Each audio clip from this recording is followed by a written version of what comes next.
नारायण शाकाहार की संपूर्ण ब्रह्मांड में सदा सदा के लिए जय जयकार हो।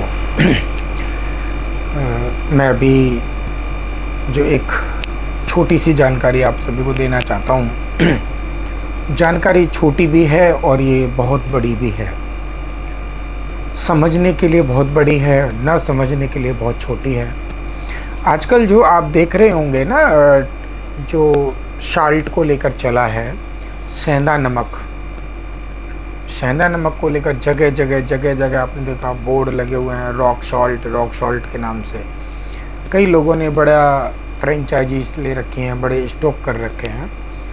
और मेडिकल साइंस भी बोलती है कि जिनको बीपी हाई है उनको रॉक सॉल्ट यानी कि सेंधा नमक खाना चाहिए। आप ही मुझे बताइए कि सेंधा नमक आप खाने में कितना डालते हैं। आपने देखा होगा कि अगर जिस परिवार में सब्जी बनती है उसके अंदर नमक डलता है तो सेंधा नमक 2 चम्मच 3 चम्मच डलता है, क्योंकि वो हमें खरा चुभता नहीं है, लेकिन नमक पूरे पावर में होता है। वैसे ही देखिए आपकी जो टाटा साल्ट है, आप देखेंगे आधा चम्मच डलता है। अगर उसमें भी ज़रा सा हो जाए, थोड़ा सा ज़्यादा हो जाए तो वो भी खरा लगता है।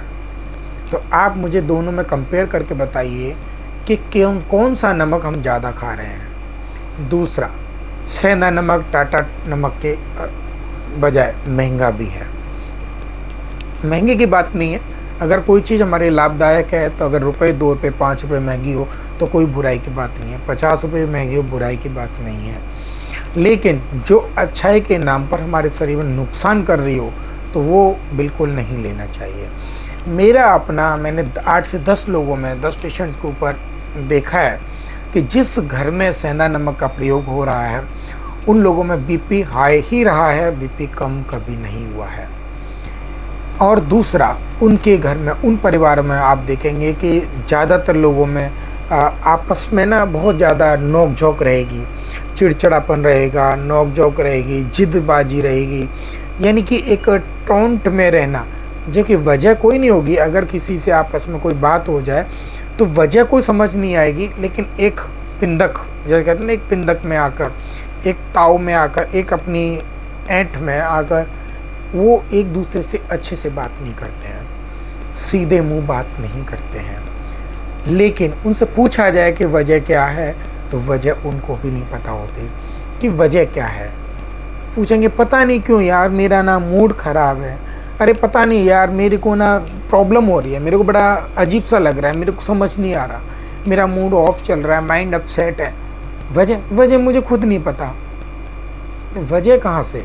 नींद नहीं आई, ये भी हो सकता है। लेकिन सेंधा नमक खाने वालों को नींद भी बहुत कच्ची आती है, नींद उनको ठीक से नहीं आएगी। ये सेंधा नमक खाने की वजह से है। बीपी कभी भी डाउन नहीं आता है, ये सेंधा नमक की वजह से है। दूसरा, शरीर में अकड़न बहुत ज़्यादा होगी, शरीर में खिंचाव रहेगा, ऐसे लगेगा कोई शरीर को दबा दे, थोड़ा सा मसाज कर दे, अच्छा लगेगा। फिर घंटे भर मसाज के बाद, फिर 2 घंटे बाद शरीर वैसा ही हो जाता है। वो सेंधा नमक की वजह से है। आपस में जो तनाव है, इरिटेशन है, मन मुटाव है, जरा सी बात के पीछे क्लेशबाजी है, लेकिन वजह कुछ भी नहीं है, ये सेंधा नमक की वजह से है। क्योंकि सेंधा नमक, अगर घर में बीपी 1 का हाई था, लेकिन टेम्परेचर तो सबका हाई हो रखा है घर में, टेम्परेचर तो सबका हाई नहीं होना चाहिए। बीपी 1 का हाई, प्रॉब्लम 1 की है तो उसको समस्या होनी चाहिए, लेकिन नहीं, क्योंकि उस 1 की वजह से पूरे परिवार को सेंधा नमक खाना पड़ रहा है। और उस सेंधा नमक की वजह से ही पूरे परिवार के अंदर आपस में तनाव, टेंशन, इरिटेशन और खिंचाव, किसी तरह का कोई मतलब मन को शांति नहीं है। बच्चों में देखो तनाव है, कोई शांति का नाम ही नहीं है। ये सब वजह सेंधा नमक की वजह से है। मैंने तो इसका प्रैक्टिकल अपने लोगों पर देखा है। जो मेरे कई पेशेंट्स हैं, कई मरीज हैं जिनके घर में सेंधा नमक का प्रयोग होता है, मैंने उनके यहाँ ये व्यवहार देखा है। एक घर में नहीं, लगभग 10 घरों में देखने के बाद मैं आज इस बात को बोल रहा हूँ कि आप टाटा नमक ही सेवन करिए। टाटा नमक से आपको आयोडीन भी मिलेगा, दूसरा आपकी बोन्स के लिए भी अच्छा है, लेकिन ज़्यादा नमक खाना तो टाटा नमक भी नुकसानदायक है।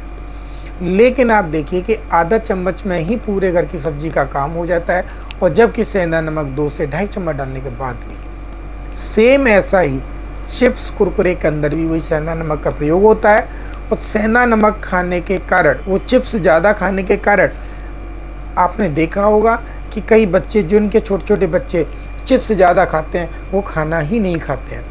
खाना खाने के नाम पर उनको इरिटेशन, चिड़चिड़े हो जाते हैं। माँ कहती है ये कुछ खाता ही नहीं है, चल चिप्स तो खा ले, कुछ नहीं खा रहा, कुछ तो खाए। अरे चिप्स ही क्यों खाए? वो उस नमक की लत, उसकी गंदी आदत ऐसी पड़ जाती है कि जो बच्चा चिप्स कुरकुरे पर ही जाता है, वो खाना नहीं खाता है।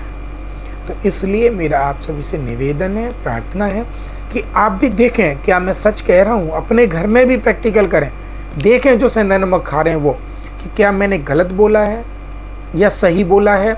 तो मुझे आप कमेंट करके दें।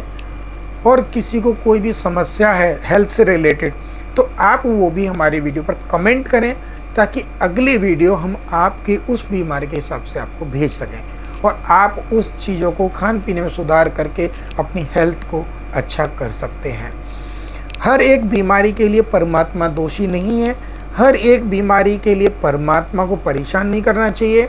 हमें खुद अपने खाने पीने पर भी ध्यान देना चाहिए, क्योंकि ईश्वर ने बहुत कुछ हमारे लिए अच्छा बनाया खाने के लिए, लेकिन हमारी आदत गलत होने की वजह से, हमारा खान पान ठीक न होने की वजह से हम बीमार होते हैं। और हम परमात्मा को, अब जिनको भी मानते हैं, कृष्ण जी, कान्हा जी, राम जी, जिन भगवान को मानते हैं, जिन गुरु जी को मानते हैं, हम कहते हैं कि वो, हम वहाँ जा रहे हैं फिर भी हमारे को अच्छा नहीं हो रहा, हम वहाँ जा रहे हैं फिर भी कृपा नहीं हो रही। अरे गलती हम कर रहे हैं, कृपा वहाँ से कैसे? वो कितनी कृपा करेंगे?